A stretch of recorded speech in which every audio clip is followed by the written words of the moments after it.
Hey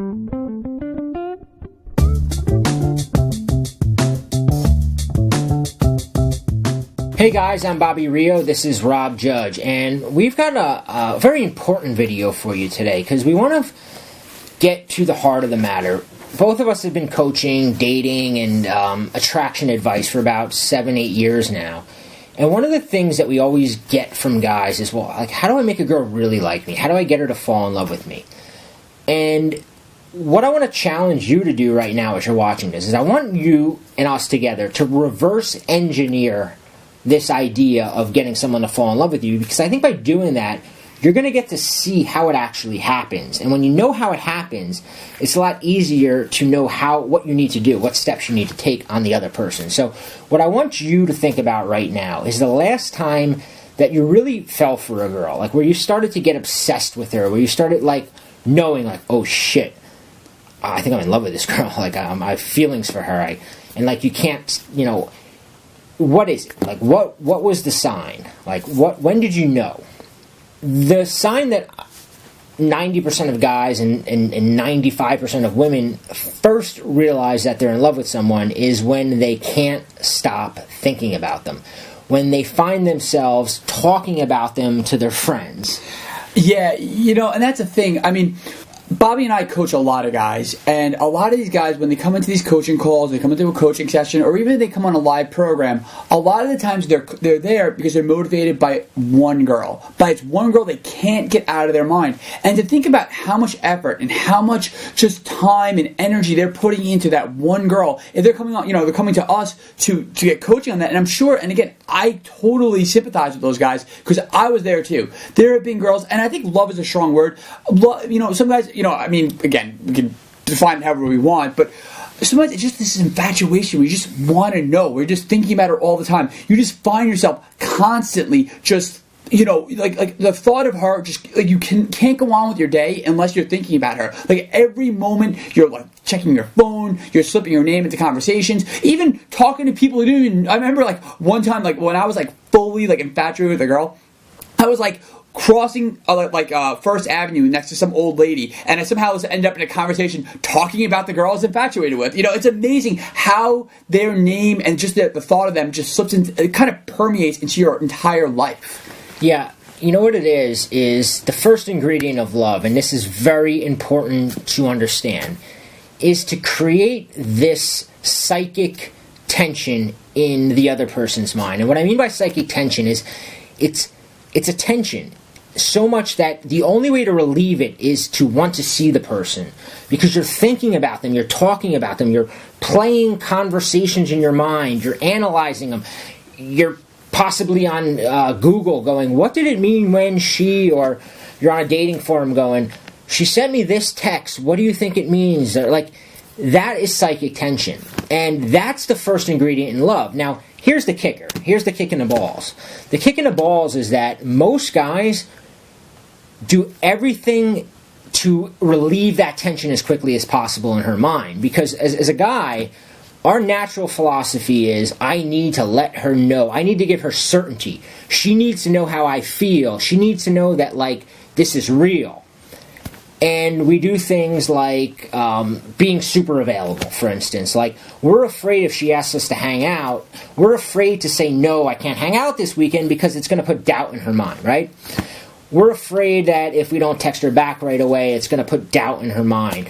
We're like afraid that if she says something we disagree with, we're afraid to go, that's not true, like, because it'll put doubt in her mind.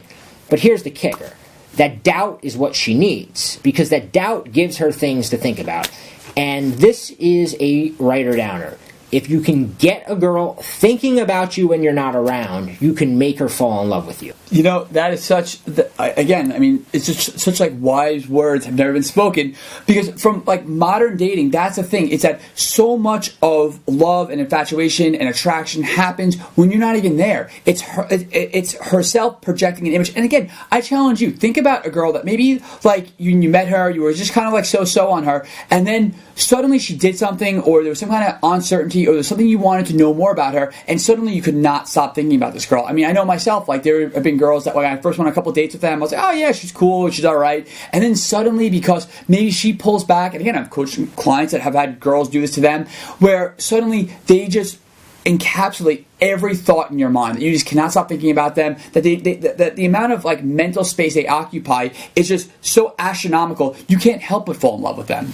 Yeah, it's like you talk yourself into it, because like most people think love is like this cause and effect thing. Like I'm gonna show her, I'm gonna take her out to a really nice dinner. It's gonna convince her that I love her, right? And then she's gonna fall in love with me because we're gonna be together. It's gonna be this romantic encounter. But where love occurs is when she's not with you, when she's at home replaying events, right? But the problem, like I said, is that most nice guys don't give her anything to replay. They give her this certainty. So she goes home, right? And now her attention, she's got nothing to think. She's had a really good date. But then some other guy comes along, and he's a mystery. He's a challenge. And now her attention goes to him. And you've got none of her attention. And you've probably been there. Have you ever gone on a date, right? And it was like the most amazing date in the world. You're like, oh, we connected, and this and that. And I just know she's the one. And she has to feel the same way because she was laughing at all my jokes. And we were making plans to hang out in the future. And then you text her, and a day goes by, 2 days go by, and then like that moment hits you in the stomach where you're like, what the hell? She's not responding. What went wrong, right? And I can tell you what went wrong, and it's that she had nothing to think about. Like me and before we filmed this video, we were talking, and it's like the movie, the ending to the movie was already revealed. She knew the ending to the movie. She knew what was going to happen next. And when a girl knows what happens next, she's got no motivation to continue watching the movie. I just have to like interrupt you for a moment, because I just have to tell a quick story. When I was like going out and meeting girls in Manhattan and kind of just doing this casual dating, it was crazy because I had a lot of dates that I thought went perfectly. When I went home, I was like, yes, got this in the bag. This girl really seems to like me. We had a great time. And when I went to go text them, it was like crickets, and I couldn't. I was like, what? I was like, I had so much fun. We were laughing, and everything was great. And you told me that you were gonna text me back, and nothing. Just crickets. And then I remember there was a date one time I went out with this girl who I was actually really interested in, but just I made a lot of what I thought were mistakes. And by mistakes, I mean like, she would say something and I kind of disagree with her a little bit. I challenge her. I don't know. I was in a little bit of a testy mood. And I did a couple of little things kind of accidentally. And when I went home, I wasn't totally confident that was the best date I'd ever been on. But then weirdly, this girl couldn't stop texting me. She was like chasing me. And again, this was a very attractive girl I really liked. And it actually worked to my advantage. And that's when I kind of realized maybe being like the super perfect gentleman, nice guy who's just agreeing with everything she says and trying to make her have the best time ever and show her exactly who I am, maybe it's not the best strategy. Maybe it's better to kind of like play my cards a little bit closer to the chest. Maybe it's a little bit smarter to kind of not reveal everything about myself. Kind of make her guess a little bit. Put her through. Spoiler alert. Yeah, the Scrambler. You may or may not have heard of Rob or I talk about the Scrambler. And to give you a little background on it, because if you've watched our videos, you know we've talked about it, and how it kind of formulated was a few years back, Rob and I had we kind of hit our breaking point, and we're like, something here, like we're both really good at teaching guys. A guy can come to us, they pay Rob obscene amounts of money to go out on the weekend with him, and he gets these guys talking to girls. He has students bringing girls home the same night, like girls way out of their like league, quote unquote.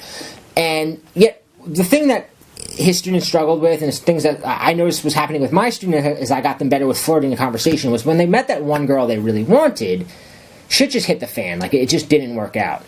And what the two of us did is we sat there and we reverse engineered everything, starting at that point of, okay, we both know at this point that love comes when you're thinking about somebody when you're not around, right?